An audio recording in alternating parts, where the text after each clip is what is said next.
what happened to the Essenes, what happened to the Qumran community. And it's funny because there are academic articles that ask this question, they don't even give you an answer. And the answer is pretty simple. It's what happened was Jesus came on the scene, a whole bunch of Essenes got saved, the Qumran community got saved, and Jesus put out the Great Commission, told people to go out and spread this to the world. So that's exactly what they did.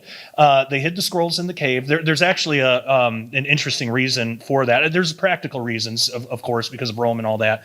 And they wanted to, but there was, I forget the name of it, but there was a specific, I have it in the book, there was a specific kind of like ritualistic practice almost, that they don't destroy scrolls because it's the word of God. Mm-hmm. It's a gift from God to them. So they don't destroy scrolls when they often would bury them. Yeah, they bury them. Mm-hmm. And so it really seems like, at least partly, that's what was going on. They were kept preserved, and thank God they did that because now we have them.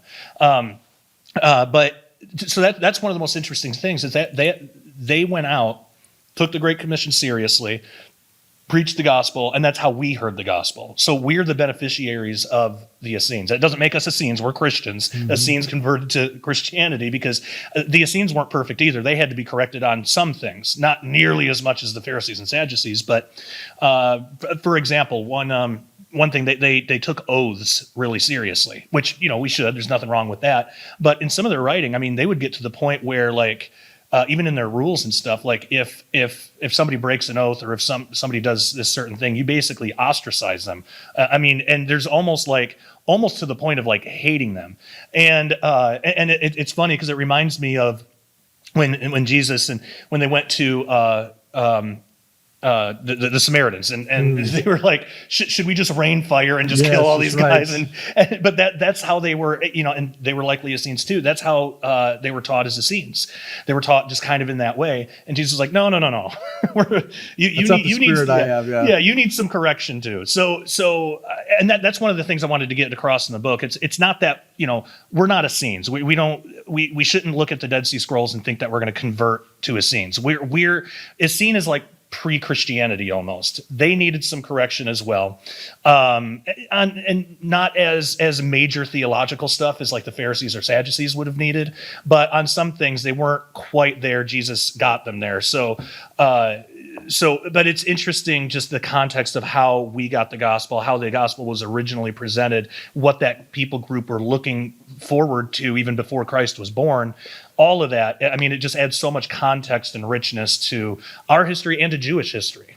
Yeah, I mean, to me, it is pretty amazing the extra context that we get, and to see again, they were well known by Josephus. I mean, Josephus has been around. He talked about this other group, and he's very clear as well, talking about their theology. Mm-hmm. There's several passages that speak.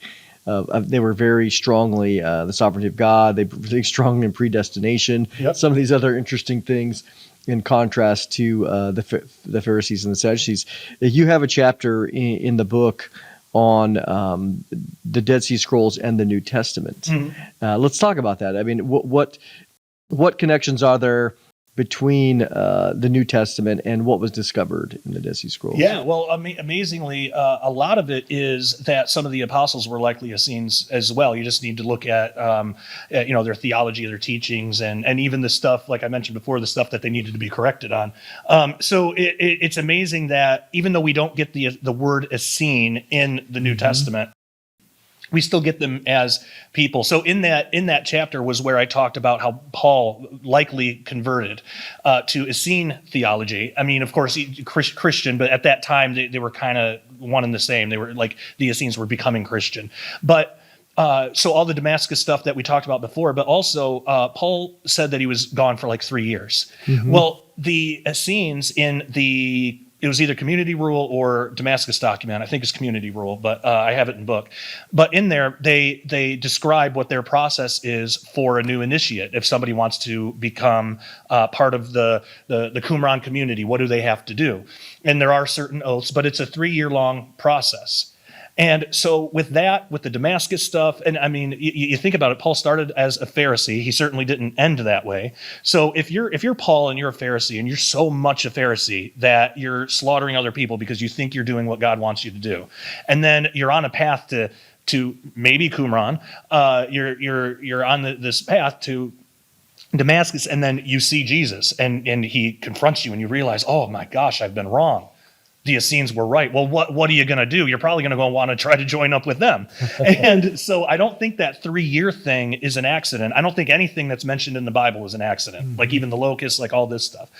So the 3-year thing, I think that's meant to point back to that was the time for a new initiate of the Qumran community. So it doesn't spell it out and exactly, so I can't say for sure that's what it is, but I think it's likely. So we see remnants of that in the New Testament. Also, when Paul talks about there's some call a sect and the way, he's not just talking about a random group of people. That's the Qumran community. That's what they called themselves. They called themselves the way. So just seeing them in the New Testament like that, and then of course there's a bunch of Dead Sea Scroll lines and pieces that are quoted in the New Testament. One, for example, when John the Baptist was in prison and he sent somebody to go ask Jesus, like, are you the one or should we wait for another? And a lot of Christians nowadays, when they read that, it's like, did John have a moment of doubt? Not exactly. I mean, I think he just wanted to be sure he had the right interpretation. He was already sold on Jesus. He knew Jesus was the Messiah. So he just wanted to be sure, like, all right, like when he asked it specifically that way, he wasn't asking, are you the Messiah or is it some other guy? When he said, should we wait for another, the Pharisees had this idea that there would be like 2 Messiahs. There would be one that would come and do something, win some war, then there would be another one that would come later and do something else. And, they had a much different interpretation than the Essenes did. I mean, they had the Messiah ben David, the conquering Messiah, and then Messiah ben Joseph, the Messiah son of Joseph, the suffering one. Yeah. So it is interesting there. And in Matthew 11, as you mentioned, John the Baptist comes or sends somebody to ask.